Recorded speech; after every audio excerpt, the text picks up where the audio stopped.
The U.S. House Committee investigating the January 6 attack on Capitol Hill is promising a blockbuster final hearing this week. Members say they will reveal new footage and new witness testimony. With midterm elections just weeks away, the committee is running out of time for its investigation. One man who will be paying close attention on Thursday is Michael Fanone, a former officer with the D.C. Metropolitan Police Department.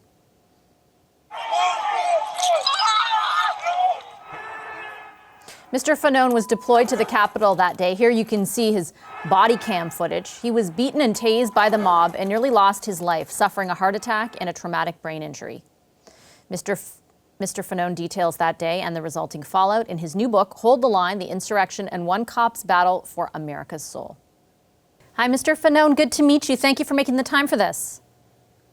Yes, ma'am. Thanks for having me. I have a number of questions about your book and why you wanted to write it, but I just wanted to get your take quickly first, if you don't mind, on the January 6 hearings, kind of coming back to television this week on Thursday. What are your expectations? What do you hope to see happen? I mean, to be honest with you, the only expectation that I had was that somebody conducted an investigation as to the root causes of January 6th. I mean, obviously, the Department of Justice is handling the criminal complaints regarding the crimes committed that day at the Capitol complex. But the reason that I had advocated at first for a bipartisan commission and then obviously for the select committee was that someone would take a look at the root causes of that day and whether or not members of our government, elected officials, and even the members of the Trump administration or the former president himself, to what extent they involved themselves in the activities of some of the pre-planning and the violence that occurred that day. And now that a number of those hearings have taken place, do you think it has exposed so far those root causes? I think it's certainly shown the fact that there was an element of pre-planning and even some coordination with groups like the Oath Keepers, Three Percenters, and the Proud Boys, which are all violent, white supremacist, extremist, and anti-government groups. And I also believe that there was clearly a case to be made for defrauding the American people with regards to lying about the 2020 election and the fact that it was an actual free and fair election, despite the fact that Donald Trump and his administration tried to convince the American people it was not. More than half of the Republican nominees in the midterms, which are just around the corner, say that the 2020 election was stolen. What does that tell you about politics in the U.S. right now? I mean, it's shows how polarized things have become and how much the Republican Party is controlled by Donald Trump himself. You have these, I call them insurrectionist members of the Republican Party who bought into Trump's bullshit, and they see it as a way to get elected. And correct me if I'm wrong, I read in an article about you that you actually initially, I think in 2016, voted for Trump. How did what happened to you and what you've seen unfold since January 6th impact your thinking around that? I mean, it certainly made me regret that decision. But in 2016, I was a single issue voter and my issue was law enforcement. I'm not here to make excuses for myself, but I certainly felt justified in voting for Donald Trump then. I did lose support for him pretty early on in his administration.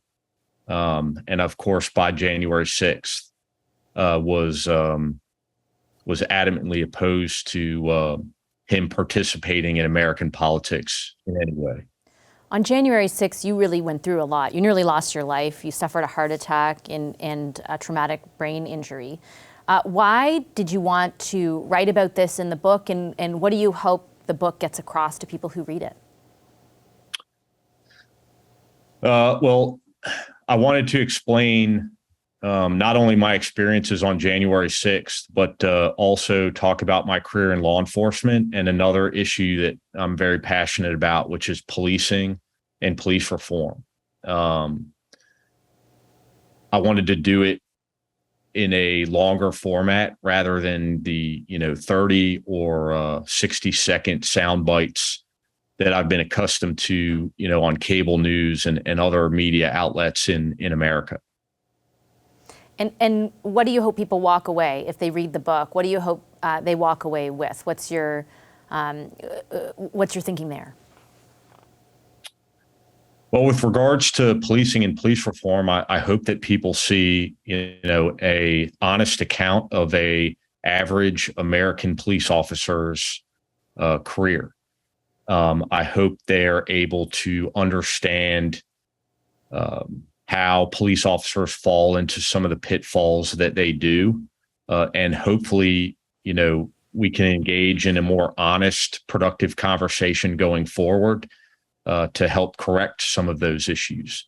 With regards to January 6th, I just want people to understand, again, the violence and brutality of that day, and how it was American police officers who responded to the Capitol, many of their own volition, and fought to preserve our democracy. I think so many of us in Canada, obviously, like in the United States, watched what unfolded on January 6th unfold, so much of it live on television. I can't even imagine what you went through, and certainly it's horrifying to read about it. How are you doing now? I mean, I've got my good days and my bad days. That one thing that I think is I wanted to get across in the book was how isolating this experience has been. In choosing to speak out, I lost a lot of friends, especially in the law enforcement community, for a variety of different reasons. I think some of them misunderstood my motivations for coming forward. There were officers who didn't like all the attention that I was receiving, and I think there's just some police officers who, like many Americans, have, chosen to align themselves with Trump and, what Joe Biden has referred to as the MAGA wing of the Republican Party. Do you have any regrets about coming forward because of how isolating it's been, or are you glad that you did? No, I have no regrets. I mean, I've got 4 daughters, and ultimately, to me, the most important thing is that they see their father,